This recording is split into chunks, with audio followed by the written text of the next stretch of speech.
There is this idea that if we move fast enough, if we just keep our heads down, stay busy and keep looking toward the next thing, we can eventually become a stranger to our own past. We choose new beginnings, convinced that enough time or enough change will finally set us free, but some things don't fade just because we stop looking at them. No matter how much I reinvent the surface, I'm always the one showing up to me the person I'm becoming.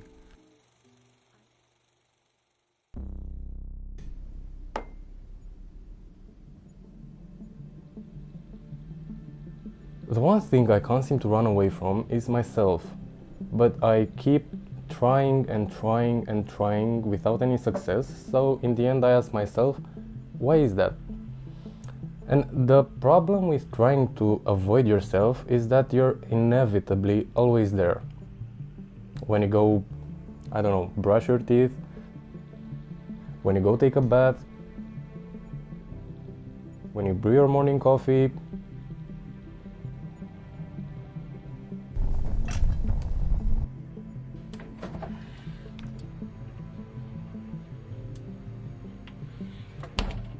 and even when you're all alone, you're still there.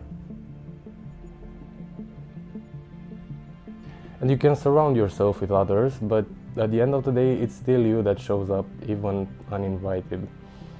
But maybe that's not such a bad thing. I try to think of it as those tiny microscopic beings that live on the surface of our skin. And even if we don't notice their presence as them being such insignificant parts of our day-to-day lives, we're still everything to them, and we're basically their entire universe. So why do we always try to run away from this wonderful world we provide and care for? Well, there might end up being tons of answers to this question, as simple as it may seem, but the answer that might suit somebody won't be the same for everybody. Okay, let me take a sec.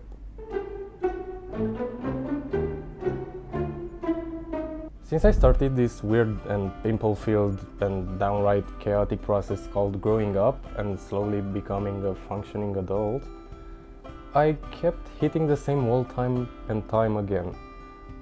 And that wall is basically myself and the memories of my past self.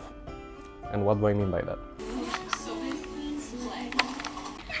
Vă că filmezi? Da. E rec. Să nu zic că poți pe YouTube. Ce nu știe? Nu știm cum ajungem.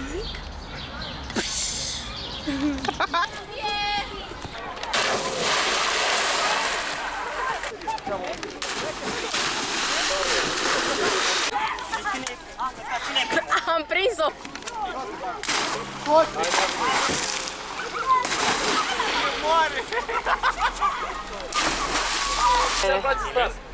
Da. Nostalgia. And nostalgia is one, if not the fundamental pillar that we all have in common. And revisiting our past in search for comfort and in the search for answers, like why are we here? Why are we in this place right now? How did we get here?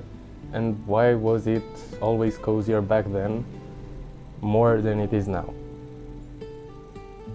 Well, the term nostalgia comes from the Greek Nostos, which refers to coming home or returning to a place we belong, and the other is Algos, which stands for pain or bitterness. So putting those two together, we get a word that sums up the pain of being unable to go back to a place we felt we belonged, that no longer exists. And again, why do we do that? Why does that happen?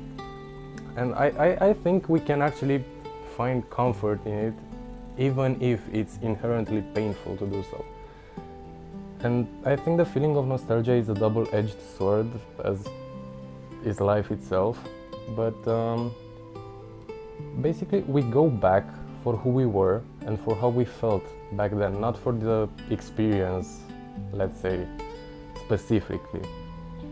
Because nostalgia roots itself in our identity, it acts sort of like a compass, but also it can very easily become a trap, a kind of rabbit hole that sends us spiraling down a memory lane, which steals our present from us. We get so sucked in it that we forget to be here right now. And that's a horrible thing to do to yourself. And the scary part in all of this is that we don't even have the capacity to remember our life the way it really happened. Our brains are designed to stock lots and lots of information, but sometimes parts get overwritten or corrupted, let's say. And when that happens and we try to look back on it, we actually perceive it through smoke and mirrors. And we remember the memory of a memory. Yeah, that's a lot, I know. But that's possibly why we see our past through rose-tinted glasses and like this absolutely wonderful oasis where everything was good and everything was nice. It's because a lot gets cut out. But circling back to our identity aspect of nostalgia, I want to use a famous thought experiment that carries over to our discussion, and that is the ship of Theseus, if you heard of it. Well, basically in this paradox we're given a ship whose structure gets perfectly replaced bit by bit in its entirety, until every part that made it what it was in the beginning is no more. But the ship looks the same and functions the same. The question this raises is it the same ship or something new entirely?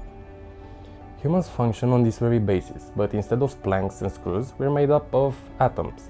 And the interesting similarity we have with this ship is that our parts get changed completely in the span of approximately 7 to 10 years. And then another 10 years, and so on until we close our eyes. But we're still us, right? I mean, what changed? We're still us. We have the same name, we have the same eyes, we have the same hair, maybe some more than others. But we're still us. I think nostalgia is meant to ground us, more like an anchor that doesn't let us stray too far away from ourselves. It doesn't chain us to our past necessarily, if we don't let it do so. But being nostalgic is the key to understanding who we are right now and how we got here, and why we got here. My take from all of this is you'll never be able to outrun yourself. We won't outrun our own shadow, but we can look at it back once in a while and ask how it's doing. Be kind to your shadow. It stayed by your side when no one else did.